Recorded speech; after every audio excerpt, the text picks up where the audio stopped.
A very warm welcome to the Gama Innovation Conference and Awards 2024. Well, my name, as mentioned, is Simón Fusté, whatever. My experience is more than 20 years in the snacking industry. I've been in like 6 multinationals, and I've also embraced the entrepreneurial side for 4 years, so I feel very attached to the words of Tricia. And now I'm experiencing it in a different way. I'm leading a startup that is owned by Sigma. Sigma is one of the top multinationals in terms of MFCG, and I'm the director for the European snacking division.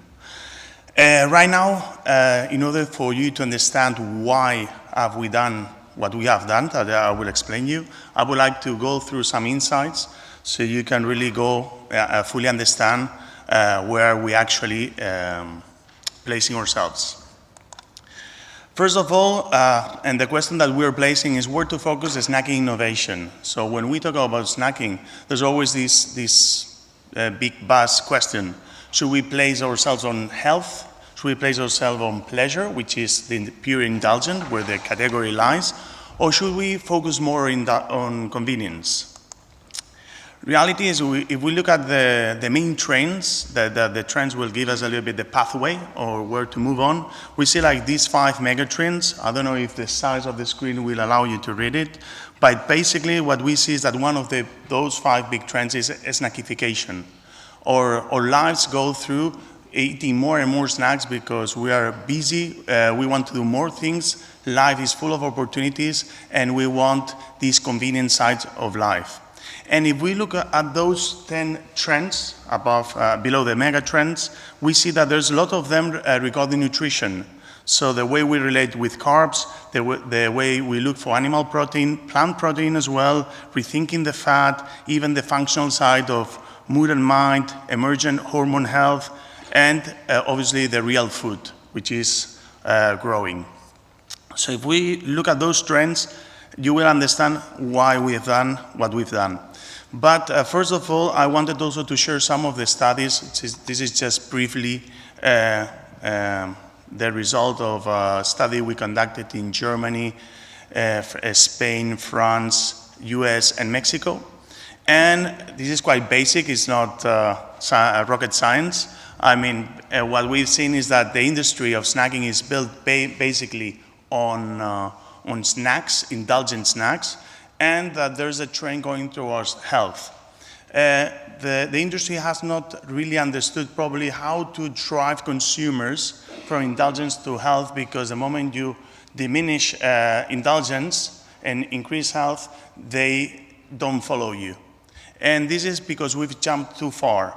Actually, there's a sweet spot there of indulgent, tasty, and also nourishing snacks. And this is exactly why Sigma, this Mexican company, has decided to create a startup only focused to create snacks that are meeting that sweet spot. The company already had some snack brands that are located in the indulgent side. But in order to have the ownership and the credibility, they decided to create this Snacking for You brand. That is the one that I'm leading. So actually, there's another point that we should have in mind before introducing you to the brand, which is fully understanding the consumer. Okay, we've got the trends, but also what about the consumer? I wanted to share this slide, which comes from the book from Philip Kotler, Marketing 5.0, which actually shows you that we are in a very unique moment of our history. It's the first time that we're living on planet Earth, 5 different generations that we are so different one from the other. And the demands are very different, and also the way we relate with brands. And so marketers, we've got a hard job to fully understand how to address the products and how to communicate them and how to make them relevant. So just for you to have in mind that wherever you place your product, targeting is extremely important to fully convey the right message. And this is the last piece of insights I wanted to share with you. This is also coming from a consumer research test we conducted. The source is wrong, sorry. It's conducted with the agency BMC. And once again, it's from the same study we saw before, and this is how consumers relate with snacking. So the way you relate with the snacks, you will fit in one of these 5 groups. Reality is that you are not only from one group. You might behave sometimes one way or sometimes the other. Surrender to pleasure is the classical way we relate with snacks, which is I just want to have my me moment, I want to indulge myself, I want to enjoy. The pretender and trader are the kind of the growing ones. Pretender is actually when you want to, you're with your friends and you pretend you want a Coke Zero, but at home you're having your full Coke or whatever. Trader, we do that quite a lot. I'm sure everyone in this room will feel quite related with that. From Monday to Friday, you have a light salad, but on the weekend, hey, the weekend is here. So, and the health seeker is the one that actually turns every single pack to fully understand what's the nutritional values and what's actually behind. Super fit, you will fully understand, following a very strict diet. And so this is the 5 ways of relating with snacks. And understanding that, we see that the big chunk of products and offering to the market are on the surrender to pleasure. But who's offering to those other groups? There's actually 53% of the population in the UK market and growing that is actually fitting into the pretender, trading, and health seeker groups. And the offer is very limited.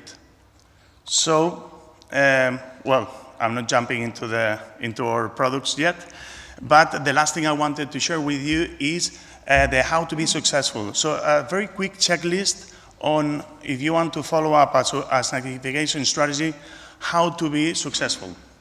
First of all, remember, snacking is about taste and pleasure. So if you diminish taste and pleasure, you're not going to find your consumers. Second, permission to indulge on the same way. You need to be an indulgent product. No limits on innovation. Think broadly. I mean, the classical and traditional products are already there. Then fourth, reinvent existing traditional foods to be more snackable and convenient. Convenience is one of the main trends. It has been for the last 25 years, and it will keep on pushing. So rethink on how to take them further. Accept niches, be patient. Sometimes we think, okay, it has not been selling for the first 6 months or the first year, over, change, be patient. I mean, the niches need time. And this is also a message for big multinationals that they put you high standards and sometimes it's very complicated to go further. One of our big launches are the meat sticks. You might know them in other countries. Those esticados were selling like $150 million in Europe of those products. Took 2 years to actually scale up. The first 2 years, nobody believed on those. So be patient.